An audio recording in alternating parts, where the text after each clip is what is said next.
धीरे धीरे जब हम कोई ऐसा काम करते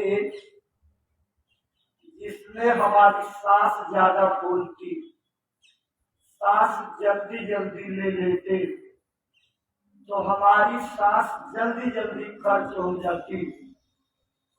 ऐसे ही लोग कम उम्र वाले यानी अल्पायु हो जाते हैं। जो लोग अपनी सांसों को संभाल करके साधना चिंतन और एकाग्र चित्तता ला करके बचा करके चलते, उनकी उम्र बढ़ जाती यानी दीर्घायु हो जाती। कम उम्र का होना, अधिक उम्र का होना, ये हमारे ऊपर निर्भर है। हम अपनी सांसों को किस तरह खर्च करते हैं। जो काम करने में आपका अंतर मन कांपे, डरे, भय लगे और घबराए, ऐसी ही कामों से, करतूतों से हमारी सांस जल्दी जल्दी खर्च होती है। चोरी करने वाला और कोई बुरा काम करने वाला बड़ी ही जल्दी जल्दी अपनी सांसों को बिता देता है और कम उम्र का होता है। जो साधक चिंतनशील भजनानंदी, वो अपनी सांसों को बचा करके धीरे धीरे खर्च करते हैं। उनकी सांसें कम खर्च होती हैं, तो लंबी उम्र के हो जाते हैं। जो लोग भजन करते हैं, अभी तो हम लोगों ने इस रास्ते पर कदम रखा है और बहुत लंबी दूर मंजिल है, वहां जाना है। चलोगे तो पहुंचोगे, नहीं चलोगे एक जगह बैठे रहोगे, मंजिल दूर रहेगी। जब लोग भजन में चलने लगते और अंदर की ओर जाने लगते, तो उस समय जब जीवात्मा इस शरीर से बाहर निकल जाती, इस शरीर की दशा मौत के समय जैसे शरीर की होती वही हो जाती। मौत होने में इसमें केवल एक फर्क है, मौत में जीवात्मा निकल गई तो फिर इसमें लौट नहीं पाती, लेकिन साधना में अंतःकरण की एक बारीक डोरी लगी होती है, उसी से चढ़ती है, उसी से फिर उतर आती है। जैसे अपने घोंसले का पंछी उड़ करके मीलों मील की, कोसों कोस की, योजन योजन इस सफर करता, दाना चुनता, बच्चों के लिए जाता, लेकिन शाम को लौट करके अपने घोंसले में आ जाता। ऐसे ही जीवात्मा स्वर्ग में, वैकुंठ में, देवी देवता के लोकों में और ऊपर के मंडलों में जाएगी, सैर करेगी, आनंद लेगी और उसी अंतःकरण की डोरी से उतर करके फिर अपने शरीर में आ जाएगी। इसी क्रिया को महात्माओं ने जीते जी मरना कहा है और जीते जी मरकर ही प्रभु को पाया जा सकता, दूसरा और कोई उपाय। लोग कहते हैं कि मरने के बाद भगवान मिलता, मरने के बाद स्वर्ग मिलता, मरने के बाद सब कुछ प्राप्ति होती, ये बिल्कुल झूठ बात है। मरने के बाद न किसी को स्वर्ग मिलता, न किसी की गति मुक्ति होती, न कोई भगवान या देवी देवता के पास जाता। जहाँ आशा वहाँ पासा हो जाती। जहाँ आपने अपनी भावनाओं को लगा रखा है, अंत समय में वहीं आपकी पैदाइश हो जाएगी और आशा भी वहीं बढ़ती है जहाँ आपको जाने का संयोग होता है। सबकी आशा सत्यलोक की नहीं बनती, सबकी आशा मालिक के चरणों में नहीं बनती। जिनके ऊपर प्रबल कृपा होती है, जिनके अंदर अच्छे संस्कार होते हैं, जिनके भाग्य में परमार्थ लिखा होता है, अंदरूनी दौलत के अधिकारी होते, ऐसे पात्र लोगों के ऊपर दया होती और वही जीते जी मरने का संयोग प्राप्त करते। इसलिए प्रेमी भाई बहनों, रास्ता मिल गया है तो देरी मत करो। रोज रोज बैठ, रोज रोज सुमिरन ध्यान भजन करो, उसमें मन को लगाओ। मन उचटने न पावे, मन भागने न पावे, मन बहानेबाजी करने न पावे। मन ही के हारे हार है, मन ही के जीते जीत। अगर मन इन संसार की कामनाओं पर जीत गया तो मन आपका कल्याण करा देगा, लेकिन अगर नहीं जीत पाया, हार गया, तो यही संसार में फंसा करके रख देगा। इस संसार में फंसे रहना ये हमारी बदकिस्मती है, दुर्भाग्य है। हम इस काल और माया के देश से निकल नहीं पाते हैं। हमको निकलने की कोशिश करनी चाहिए, लेकिन निकलेंगे कैसे? गुरु का पल्ला पकड़ करके, गुरु को अपना हाथ पकड़ा करके, गुरु के आदेश का पालन करने से, उनके वचनों का, हुक्म का पालन करके आप अपनी मंजिल पा सकते। उल्लंघन करने वाले कभी दया कृपा नहीं पाते। उल्लंघन करने वालों के ऊपर दया कृपा की बरसात नहीं होती। एक प्रेमी को अपने गुरु के आदेश को बजाने के लिए निरंतर इस बात की चिंता करनी चाहिए कि कहीं मुझसे गुरु महाराज के आदेशों की अवहेलना न हो जाए कि मैं अभक्त की श्रेणी में पहुंच जाऊं। एक प्रेमी हरदम इसका चिंतन मनन करता है कि मैं गुरु महाराज के द्वारा बताई गई सेवा में कितना समय देता हूँ, कितनी हमारी भागीदारी है, कितना हमने अपने मन को रोका, कितना अपने को बदल पाए, कितना हमने अपने को मधुर, अपने को नम्र, अपने को शीतल, अपने को शील क्षमा संतोष विवेक वाला बना लिया। अरे प्रेमी भाई बहनों, काम क्रोध लोभ मोह अहंकार दुष्ट है जो आपके रास्ते को बिगाड़ना चाहते। इसलिए महात्मा कहते हैं दुष्टों को निकाल करके बाहर करो और साथियों को अंदर में बैठाओ। साथी कौन है?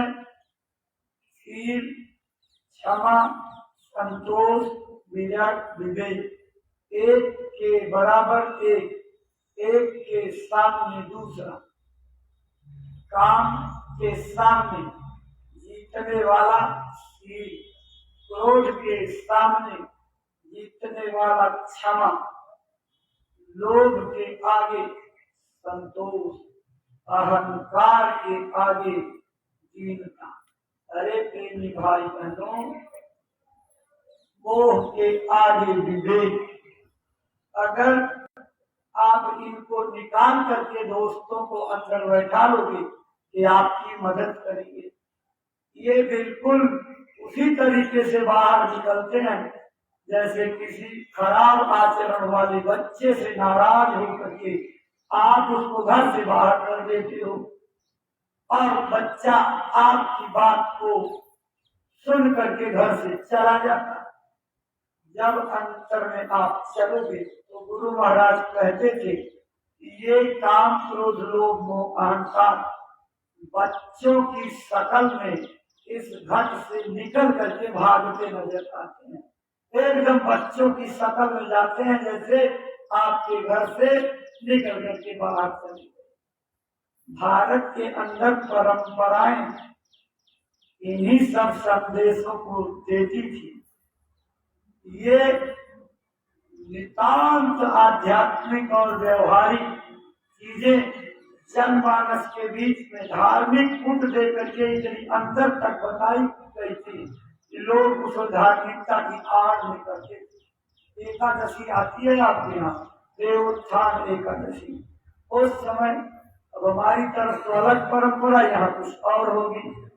वहाँ क्या करते हैं कि जो गंगा वहाँ देव स्थान जो घर में बने होते वहाँ रखे जाते और जब सवेरा होता कोई मुर्गे की बाढ़ लगने का समय यानी 3 और 4 बजे माताएं बहनें उठती और घोड़ी को तोड़ करके सूप लेकर के उस पर पीटती हुई धप धप धप धप घर से बाहर निकलती है, पूरे घर का फेरा लगा करती, कोने कोने कमरे कमरे दरवाजे दरवाजे बरामदे अपने जानवरों की रहने की जगह क्यों जो कुछ होता सब में वो पीट पीट करके क्या कहती जाती है अंतर्मन से, ऐश्वर्य बैठो दरिद्र निकलो, ऐश्वर्य बैठे दरिद्र निकलो, यानी संपन्नता मेरे घर में आवे, दरिद्रता यानी कोताही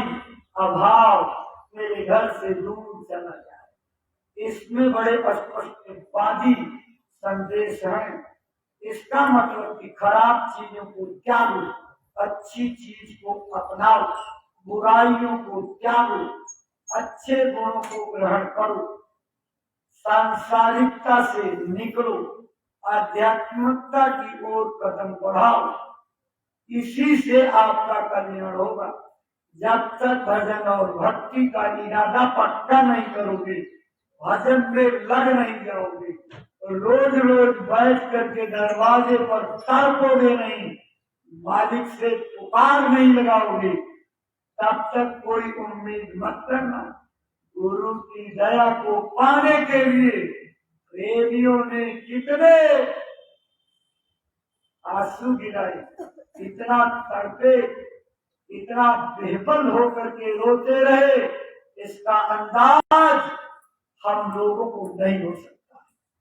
इसका अंदाज वही पाएगा जो मालिक के लिए कभी तड़पा हो या तड़पने के लिए अपने मन को तैयार कर रहा हो। बिना रोए तड़पे मालिक मिल नहीं सकता। कहा गया है ना, जाके पैर न फटी बेवाई तो का जाने तीर पड़ाई, इसके पैरों में कभी बेवाई नहीं फटी तो दूसरे की पीड़ा को क्या समझेगा, वो कितना दर्दनाक होती।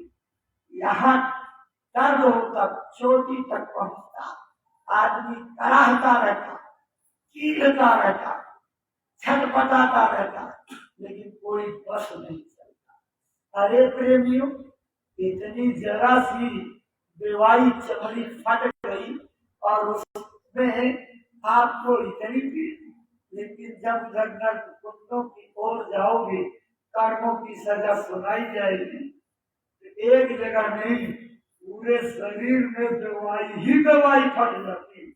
वहां की या तो ठंडी या तो गर्मी, दोनों में दवाई फटती है। इतना ठंडी वहां रहेगी, आप उस ठंडी को बर्दाश्त नहीं कर पाओगे, कील के कांपते इतना ठंडे हो जाओगे, बर्फ से भी ठंडे, लगता है कि आपकी जान चली जाएगी, प्राण निकल जाएगी। उस ठंडी के प्रभाव से पूरे शरीर में दरारें पड़ जाती, ऐसी दरारें जैसे नहर और नदियां, ऐसी तरह पीड़ा उठती है। उस पीड़ा को कौन समझ सकता है? सिर्फ महात्मा समझते हैं, या वो नादान जीव समझता है जिसने अपने अज्ञानता में बुराइयां करके पाप कर्मों को बटोर करके और इस संयोग को न्योता दिया।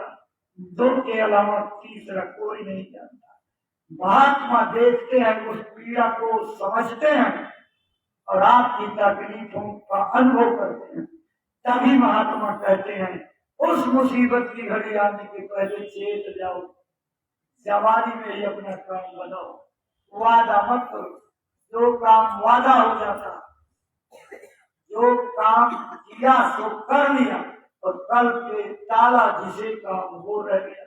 कल पर जिसको टाल दिया कि आज नहीं कल करेंगे, तो टालना ठीक नहीं है। अरे प्रेमियों, जीवन की घड़ियों का क्या पता कब संयोग खत्म और कब हमारे शरीर का अस्तित्व खत्म। इसलिए गाली करे तो आज कर, आज करे तो अब, पल में परलय होएगी, बहुत करोगे कब। जो कल का काम करना आज करो, जो कल का वादा करते हो कि भजन सुमिरन आगे कर लेंगे, उसको टालो नहीं, वादा मत करो, आज ही करो आज। और आज जो काम करना उसको अभी कर लो, क्योंकि क्या पता प्रलय की घड़ी कब आ जाए, शरीर से जीवात्मा निकालने का आदेश हो जाए, फिर कब करोगे, फिर कब आप सुमिरन ध्यान भजन करोगे। इसलिए और जो लोग माया के गुलाम हैं, जो लोग इसके चक्कर में फंसे हुए हैं, वो क्या कहते हैं, अभी इतनी जल्दी क्या है, अभी तो बहुत दिन रहना है, बहुत खाना है, बहुत भोगना है, बहुत इकट्ठा करना है। तो आज वाला कल कर ले, कल वाला परसों कर लेंगे, आज करे तो काल कर, कल करे तो परसों। अभी से करके क्या करोगे, जीना है तो परसों, क्या भरोसा है कब सांस पूरी हो जाए, नहीं भरोसा सांस का, आगे मौत खड़ी, मौत कब आ जाएगी कुछ पता नहीं। अब चाहे जाओ भाग करके जाओ, गुरु महाराज की सार्थक वाणी है, मौत तुम्हारा पीछा कर रही है और तुम उससे बच नहीं सकते।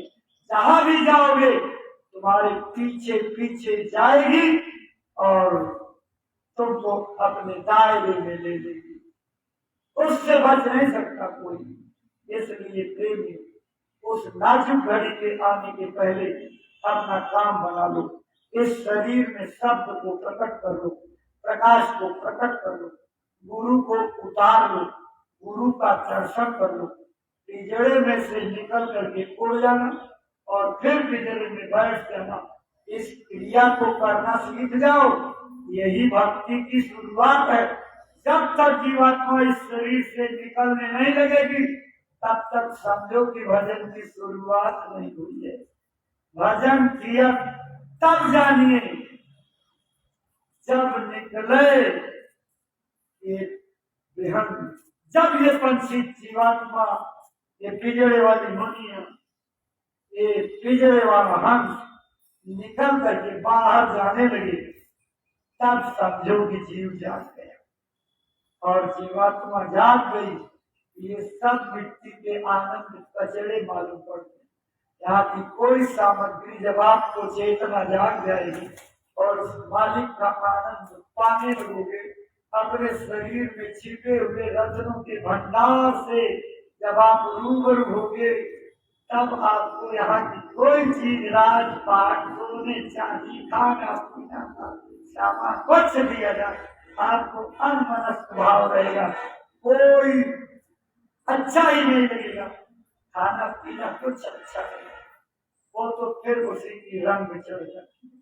बार बार बैठ करके उस आनंद को लेने को, इसी आनंद को पा करके राजाओं ने राज को छोड़कर मार दिया, बड़े बड़े बादशाहों ने अपने राज्य को त्याग दिया, महात्माओं के चरणों में रहना कबूल किया, बहुत उनको कहा लेकिन माने नहीं, अपनी सारी गृहस्थी को चौपट कर डाला, लेकिन इतिहास रच दिया, जीवात्मा का कल्याण कर दिया। इसी काम के लिए हम लोग नहीं आए हुए हैं। प्रेमी भाई बहन, दुनिया में देखा देखी करते हो, उसने एक मकान बनाया तो दो ही बनाऊंगा, उसने अपनी औरत के लिए 4 साड़ी खरीद के लाया तो मैं 8 खरीद के लाऊंगा, उसने सोने की जेवर बना ली, पंखू का हार बनवाएंगे, हारा हुसी आपको लगा रहता है। यहाँ ये हारा हुसी का मामला नहीं है, ये होड़ का मामला नहीं है।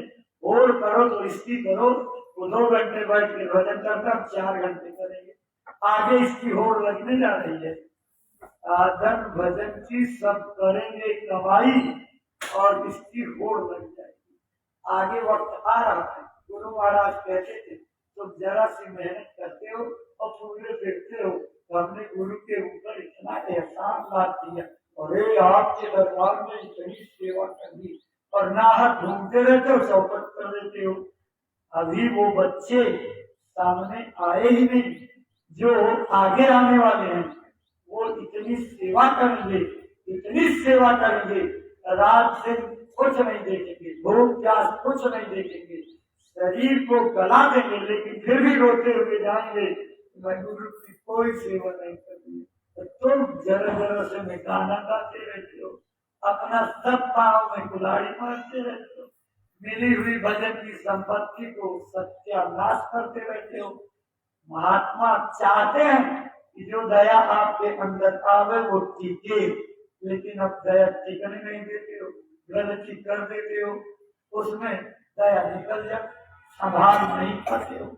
दया को संभालो, दया को बटोरो, दया को इकट्ठी करो, दया निकल ना जाए, खिसक ना जाए। दया कब नहीं निकलेगी? जब गुरु को खुश करोगे, अपनी सेवा से, आदेश के पालन से, उनका हुक्म बजाने से, उनके अंतर में जो इच्छा है उसको पढ़ो। एक पतिव्रता औरत वही है जो अपने पति के हृदय की बात को समझ करके, और वो समझ लेती है कि मेरा पति मुझसे क्या चाहता है, उसको रुख देख करके आदेश का पालन करती, कोई अच्छी पतिव्रता है। पति रुख लक्ष्य आयस अनुसरई, पति के रूप को देख करके जो आदेश बजाती है, उस आदेश के अनुकूल चलती है, वही सच्ची पतिव्रता है। इस संतमत में गुरु के साथ एक पवित्रता, पतिव्रता पत्नी का रिश्ता बना लेना बहुत मुफीद होता है। वैसे गुरु महाराज ने 3 रिश्तों का वर्णन किया, या तो तुम पिता और पुत्र का नाता बना लो, या तो तुम गुरु और शिष्य का रिश्ता बना लो, और आखिरी रिश्ता है पति और पत्नी का। इन 3 में से एक रिश्ता आप गुरु के साथ जरूर कायम करेंगे।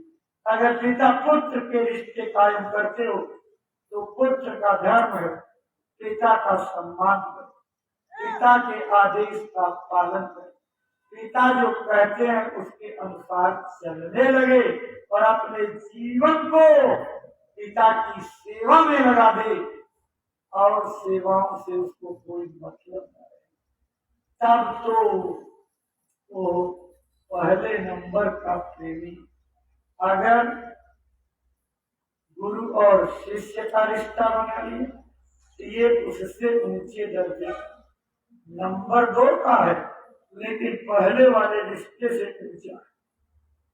गुरु और शिष्य के बीच में एक दूसरे का रिश्ता बाप और बेटे के रिश्ते से बड़ा होता है। गुरु अपने चेले की हरदम फिक्र करता, जहां भी रहता, एक माँ जिस तरह अपने अबोध बच्चे के खेलने की जगह पर अपनी दृष्टि रखती है और उसकी हर हरकत की खबर रखती है, आने वाली हर आफत के लिए सचेत रहती है, तैयार रहती है, ऐसे गुरु अपने पिछड़े हुए, भूले हुए और न याद करने वाले बंदों की 24 घंटे लेकर रखते हैं। चेलों का भी धर्म है उसी तरह से गुरु को याद करें जैसे गुरु हमको याद करता है। जैसे गुरु की तवज्जो हमारे ऊपर, वैसे ही हमारी तवज्जो गुरु के ऊपर होगी। दोनों हाथ से तालियां बजती हैं। गुरु महाराज कहते थे, तुम चलने की तैयारी नहीं करते हो, मैं तो रास्ते की मंजिल में खड़ा होकर के तेरा इंतजार कर रहा हूँ, कब तुम पहुंचे और खुशी खुशी तेरी अंगुली पकड़ करके ले चलूं सब तमाशा और छिन भर में दिखा दूं, मुझे तो इतनी ऊंचाई है, लेकिन तुम मेरे उस घाट तक नहीं आते हो। इतना समझाता हूं तो घाट पर नहीं बैठते हो, घाट छोड़ के भाग जाते हो, बहानेबाजी करते हो, उधमबाजी मचाते हो, खेत मचाए हुए हो। ये खेतबाजी ठीक नहीं है।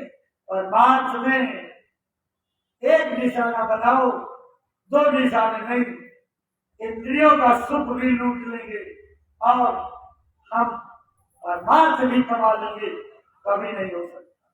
2 में से एक रास्ता पकड़ना पड़ेगा। संसार कमाओगे, परमार्थ छूट जाएगा। परमार्थ कमाने लगोगे, संसार भस्म हो जाएगा। जो संसार को भस्म करके उसकी राख को अपने ऊपर चढ़ा लेते, वही भवसागर तीरते हैं, और कोई भवसागर से पार नहीं जा सकता। भवसागर क्या है? भावों की धार है। ये जो भाव मौजूद हैं, इन भाव के ऊपर मृत्यु लोक का कोई नक्शा नहीं, कोई पहुंच नहीं, मृत्यु लोक का दायरा नहीं, यही मृत्यु लोक खत्म। इसके आगे पिंड लोक का कोई मतलब नहीं।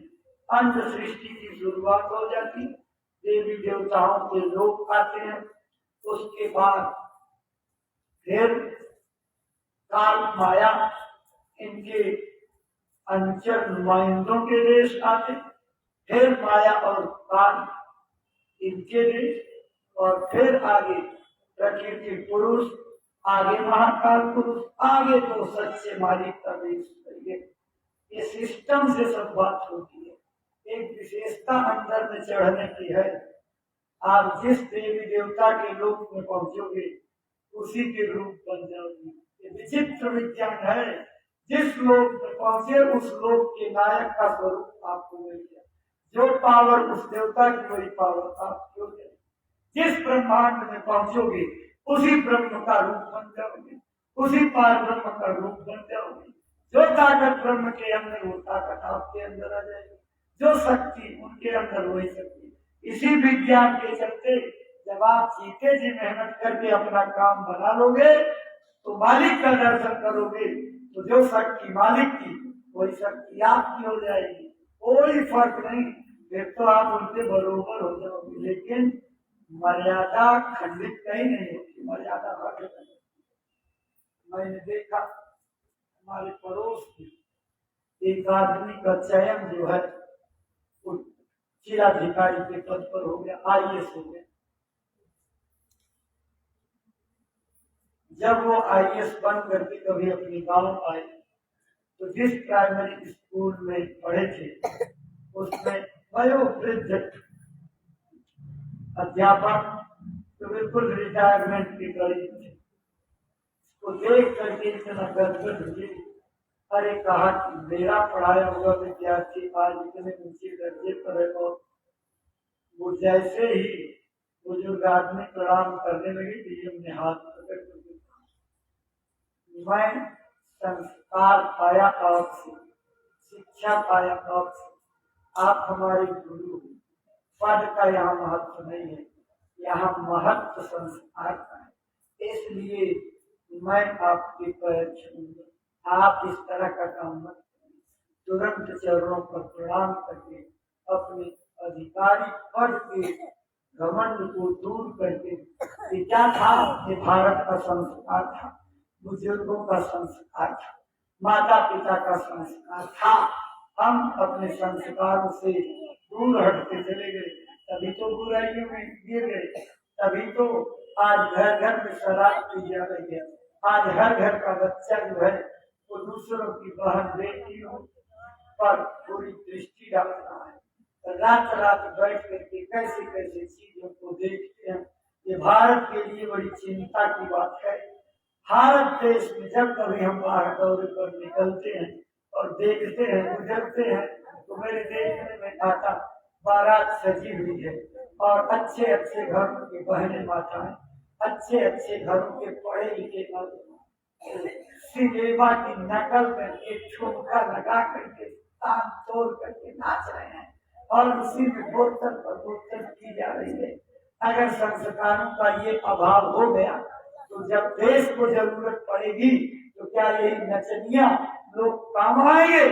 जब देश में लड़ाइयां छिड़ेंगी, देश की सीमा पर जरूरत पड़ेगी तो वीर बहादुरों की जरूरत पड़ेगी। उस समय नाच गाना करने वाले लोग काम नहीं आएंगे, देश गर्त में चला जाएगा, देश गुलाम हो जाएगा।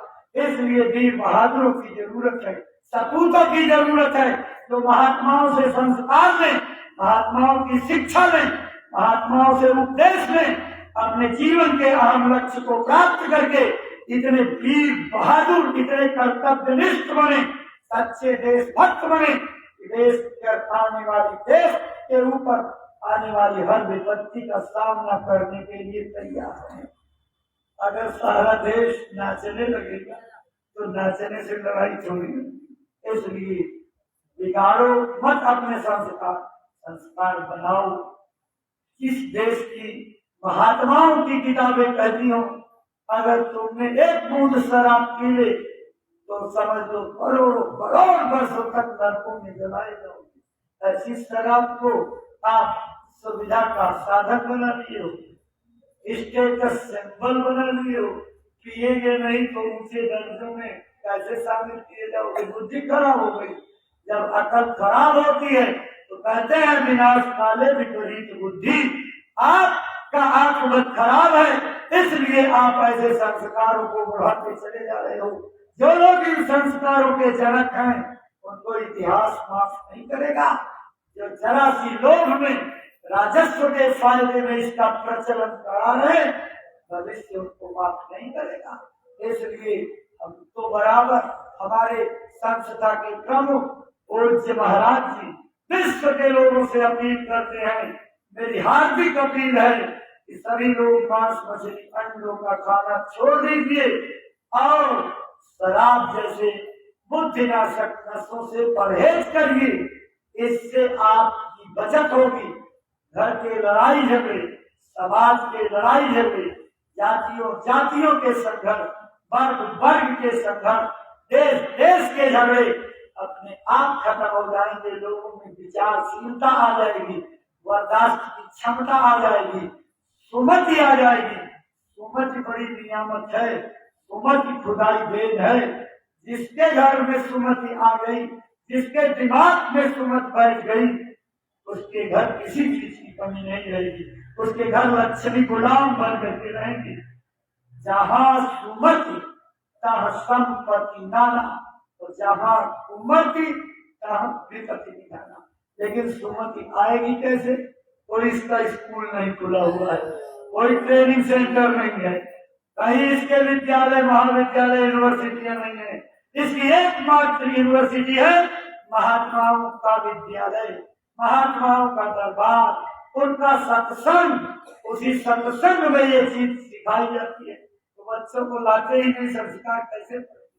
महाराज जी बराबर आदेश दे रहे हैं, बराबर हिदायत दे रहे हैं, सत्संग में आइए तो अपने बच्चों को ले आइए, धीरे धीरे सीख जाएंगे, संस्कार पड़ जाएगा तो आपके लिए फायदा होगा, मुफीद रहेगा।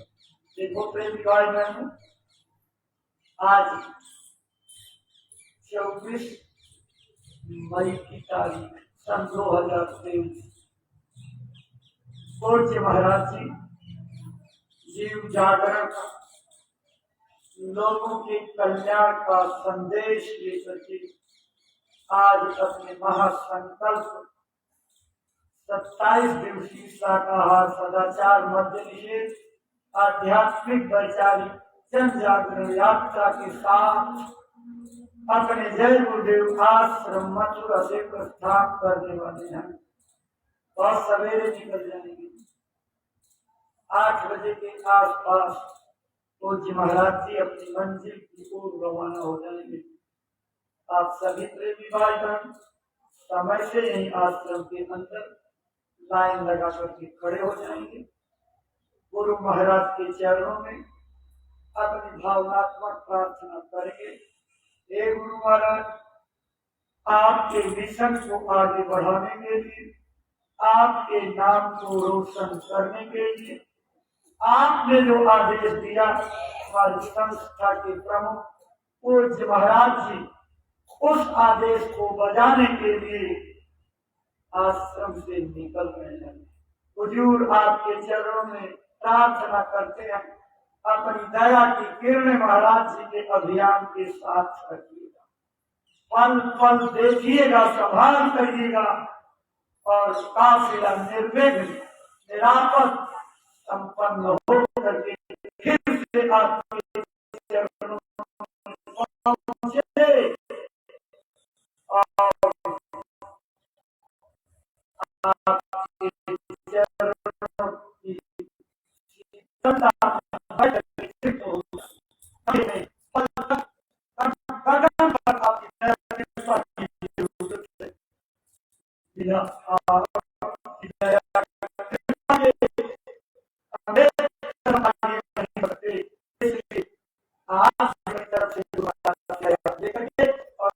की भावनाओं से खुशी खुशी और अभियान के लिए आप करोड़ों लोगों की भावनाएं के साथ जोड़ देंगे, तो आपके अंदर उनके प्रति है वो महाराज जी की ताकत बन जाएगा, उनका संकल्प बन जाएगा, उनकी पराक्रम शक्ति बन जाएगी। और उसी हिम्मत और साहस से वो गुरु महाराज के नाम को लोग समझ लेंगे कि रात मेहनत करें और जोश उत्साह के साथ और संकल्प के साथ और दया लेकर के करेंगे। इसलिए 8 बजे के करीब आप लोग जो है यहाँ से बाखुशी हर्षोल्लास के साथ उनके मिशन पर, उनके अभियान पर जाने के लिए विदा कीजिए और अपनी भावनाएं, अपने मानसिक वैचारिक सहयोग दीजिए। कदम कदम पर गुरु महाराज की दया साथ रहे और पूरे लोगों के अंदर विवेक विचार रहे। सेवा भावना से सब लोग प्रेम से इस यात्रा को संपन्न कर ले जाए, यही सद्भावना आपकी तरफ से मिलनी चाहिए। तो समय से आप लोग काफिले की विदाई करने के लिए आ जाएंगे। और जो लोग आश्रम पर रहते हैं, आश्रम की मर्यादा का खास ख्याल किए। ये आश्रम है, इस आश्रम को बनाने में, इस आश्रम की मर्यादा सारी दुनिया में पहुंचाने में गुरु महाराज ने अपने जीवन खतरा, अपने जीवन की एक एक सांस लगा दी है।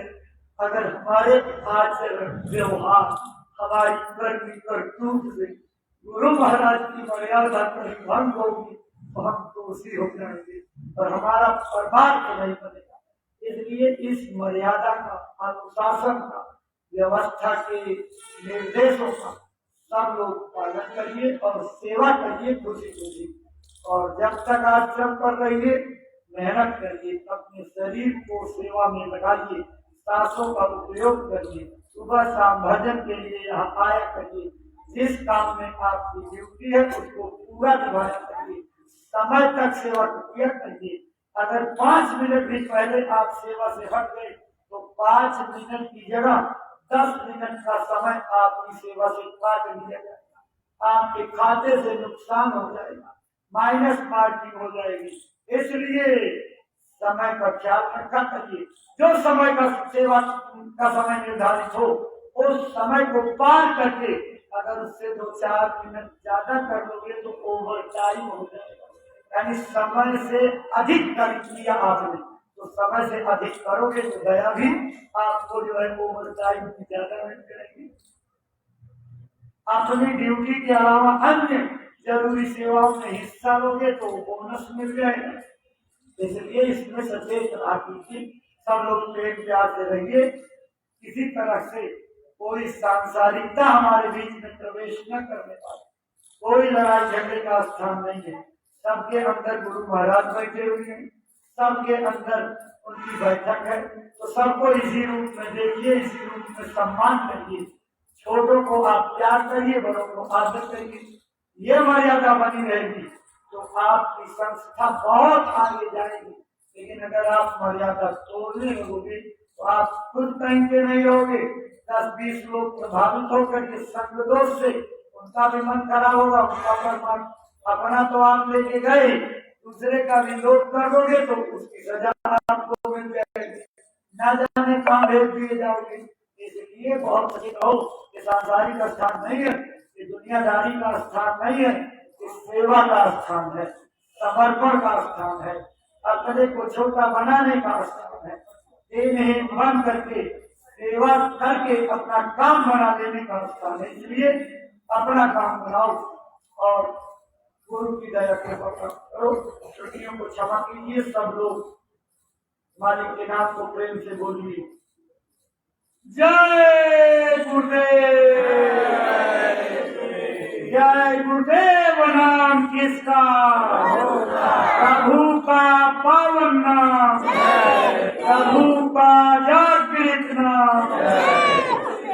बाबा जय गुरुदेव जी महाराज का कहना है।